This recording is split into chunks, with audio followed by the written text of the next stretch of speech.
নাকি অর্ধেক বিক্রি করে দিয়েছেন, কিন্তু এটা তো মেয়াদ শেষ হয়ে গেছে 2023 সালে।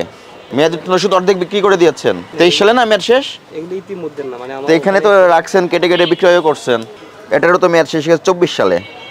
মেয়াদ ওষুধ একটা বিক্রি করে দিয়েছেন। আসসালামু আলাইকুম, বেকারি ম্যানেজার বা মালিক কেউ আছে? হ্যাঁ আপনি? আমরা জাতীয় ভোক্তা অধিকার অধিদপ্তর থেকে আসছিলাম। আপনাদের এখানে যে সমস্ত ব্রেড বা খাবার উৎপাদন করেন এগুলোর অনুমোদন নেওয়া আছে বিস্টের, লাইসেন্স করেন নাই? নতুন তো এখন পর্যন্ত কিন্তু আগে তো লাইসেন্স করতে হবে, তারপর তো বিক্রয় করতে হবে। লাইসেন্স করা নাই?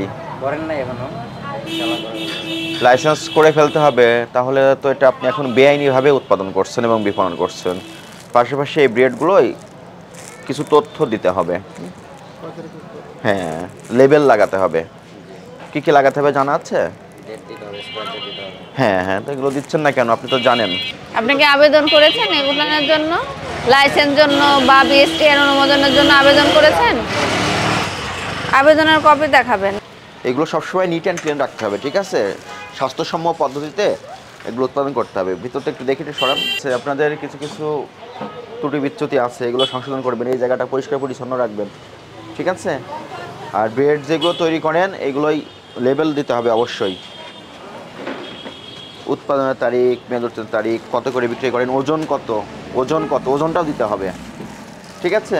তথ্য দিতে হবে। এই তথ্যগুলো দেখা ভোক্তাদের অধিকার। যারা কাস্টমার কিনতে আসবে তারা এগুলো দেখে কিনবে। আপনি এটা তৈরি করে বিক্রি করছেন, এটা খাওয়ার পরে কেউ অসুস্থ হলে সে কার নামে কমপ্লেনটা জানাবে? কোন ঠিকানা দেওয়া আছে? তথ্য গোপন করে তৈরি করছেন, এগুলো করা যাবে না, ঠিক আছে?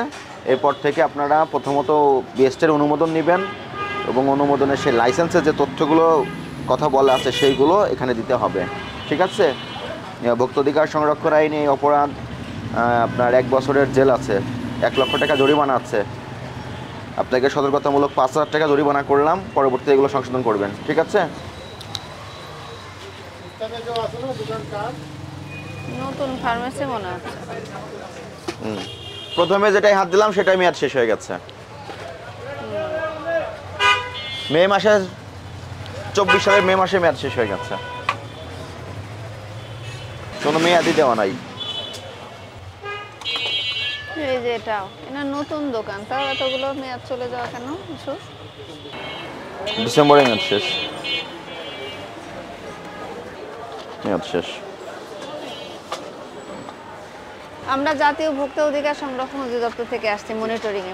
আপনার এখানে এসেই আমরা বেশ কয়েকটা মেয়াদ উত্তীর্ণ ঔষধ পেয়েছি। আপনি তো জানেন যে মেয়াদ উত্তীর্ণ পণ্য বা ঔষধ বিক্রি করা যাবে না। আপনার এখানে জুন, মে, এটা গত মাসে, কিন্তু এগুলো দেখেন কবে শেষ হয়েছে।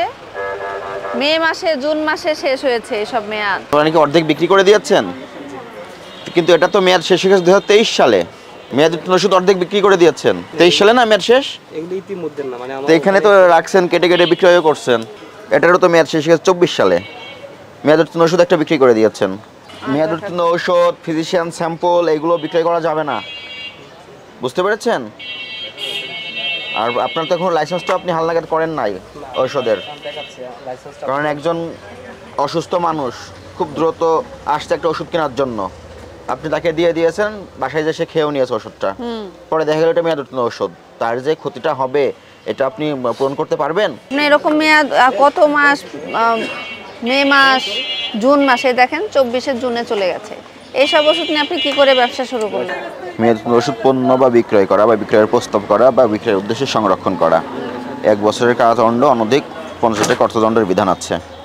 আপনার এখানে আমরা 10 মিনিট দেখলাম, 10 মিনিটে যে অসংখ্য পরিমাণ মেয়াদ ওষুধ পাওয়া গেল। এই যে অপরাধ সংগঠিত হয়েছে, আপনি অপরাধ স্বীকার করেন? এই অপরাধে আপনাকে সতর্কতামূলক 5,000 টাকা আর্থিক জরিমানা করা হলো। ভবিষ্যতে আপনি আপনার প্রতিষ্ঠান নিয়মিত ভিত্তিতে পরীক্ষা করবেন, চেক করবেন, ঠিক আছে? যেন কোনো মেয়াদ ওষুধ ভুল করে কোনো ভোক্তার কাছে আপনি বিক্রয় না করেন।